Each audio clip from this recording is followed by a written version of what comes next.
المغرب شتو، لا من ناحيه الاخلاق، لا من ناحيه التربيه، لا من ناحيه التعامل. كي كيتعامل مع كيحسبهم وليداتو، كيفيق كيصلي الفجر، كيجي كيأدي الواجب مع الصغير والكبير. هذا كنتمنى انكم ترحبوا به في المغرب.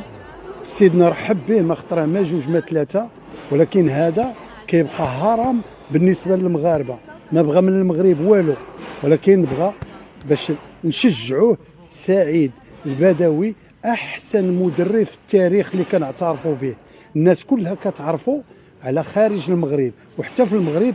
نتمنى انكم ترحبوا بهذا السيد في المغرب، لانه علاش الناس كيرحبوا به في العالم باسره. ولد الناس انسان متربي متخلق، ما كيبغي من الدراري حتى شي حاجه. نهار كيخسروا كيمرض، فهمتيني، النعاس ما كيجيش. احسن مدرب دايز في التاريخ سعيد البدوي، ومن احسن الناس اللي حطتهم هذه الرياضه ديال الكيك بوكسين.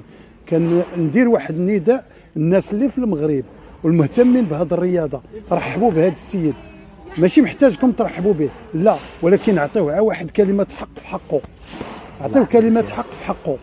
انسان كيكافح وباقي لدابا كيكافح.